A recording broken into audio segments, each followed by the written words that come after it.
Lecture de 2 extraits de la nouvelle Odette tout le monde d'Éric Emmanuel Schmitt.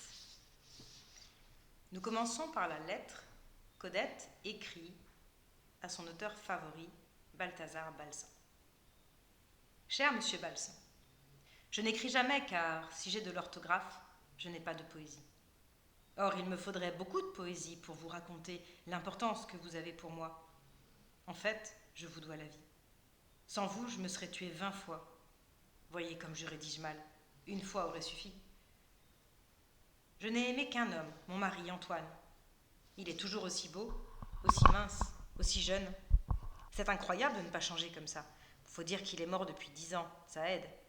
Je n'ai pas voulu le remplacer. C'est ma façon de l'aimer toujours. J'ai donc élevé seul mes 2 enfants, Sue Hélène et Rudy. Rudy, ça va, je crois. Il est coiffeur, il gagne sa vie. Il est joyeux, gentil. Il a tendance à changer de copain trop souvent, mais bon, il a 19 ans, il s'amuse. Sue Hélène, c'est autre chose. C'est une maussade. Elle est née avec le poil hérissé, même la nuit, dans ses rêves, elle râle. Elle sort avec un crétin, une sorte de singe qui bricole des mobylettes toute la journée, mais qui ne ramène jamais un centime. Depuis 2 ans, il loge chez nous. Et en plus, il a un problème. Il pue des pieds. Franchement, ma vie, avant de vous connaître, je la trouvais souvent moche. Moche comme un dimanche après-midi à Charleroi, quand le ciel est bas. Moche comme une machine à laver qui vous lâche quand vous en avez besoin. Moche comme un lit vide. Régulièrement, la nuit, j'avais envie d'avaler des somnifères pour en finir. Puis un jour, je vous ai lu. C'est comme si on avait écarté les rideaux et laissé entrer la lumière. Par vos livres, vous montrez que dans toute vie, même la plus misérable, il y a de quoi se réjouir, de quoi rire, de quoi aimer.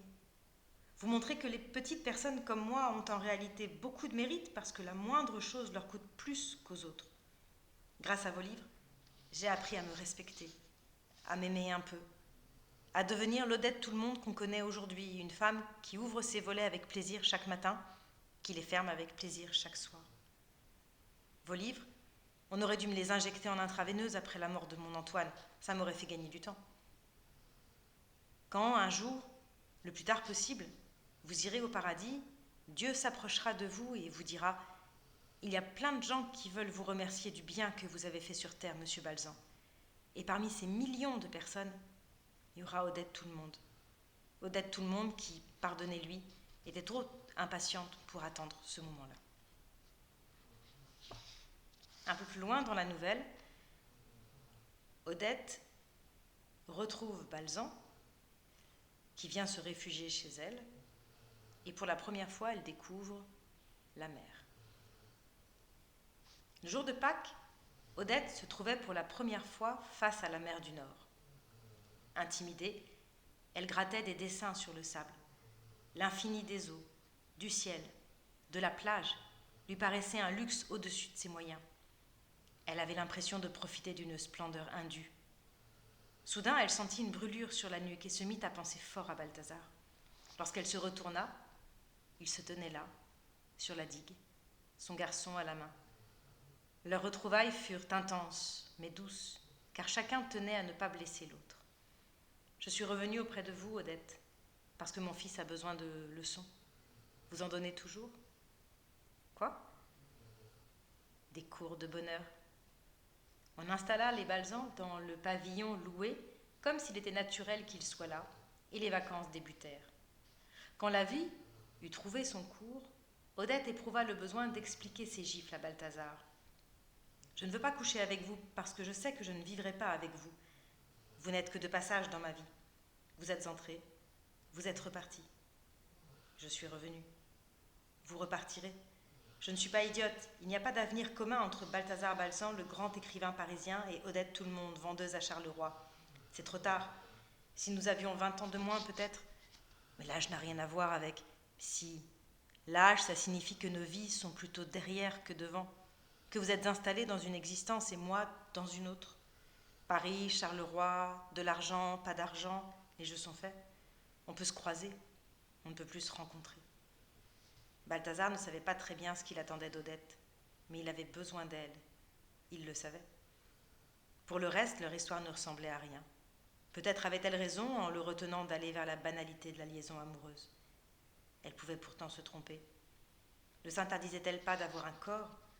Ne s'était-elle pas infligé une sorte de veuvage insensé après la mort d'Antoine? Il s'en rendit particulièrement compte un soir où une danse s'improvisa dans la maison de pêcheur. Livrée à la samba, libérée par la musique, Odette bougeait sensuellement, gracieuse, espiègle, dévoilant une féminité lascive et insolente qu'il ne lui connaissait pas. Lors de ces minutes-là, Balthazar esquissa quelques pas autour d'elle et ressentit, entre les frôlements d'épaules et les effleurements de hanches, qu'il pourrait aisément se trouver au lit avec elle. Au clair de lune, elle lui fit un aveu ingénu.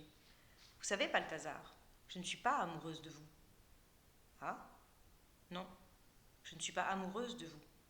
Je vous aime. » Il reçut sa déclaration comme la plus belle qu'il eût jamais reçue, plus belle aussi que celle qu'il avait inventée dans ses livres. En guise de réponse, il lui tendit le dossier en lézard qui contenait le nouveau roman qu'il écrivait depuis qu'il l'avait rejointe. Cela s'appellera Le bonheur des autres. J'y raconte le destin de plusieurs personnages qui cherchent le bonheur sans le trouver.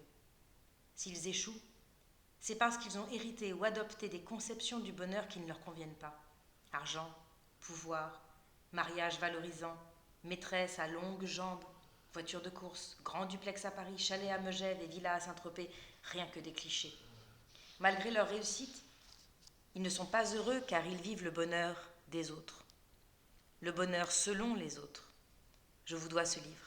Regardez le début. À la lumière du photophore, elle contempla la page inaugurale. Il y avait écrit « Pour dette ». Elle se sentit si légère qu'elle eut l'impression que sa tête venait de heurter la lune. Son cœur manqua à se briser. En reprenant son souffle, elle porta sa main à sa poitrine et murmura « Calme-toi, Odette.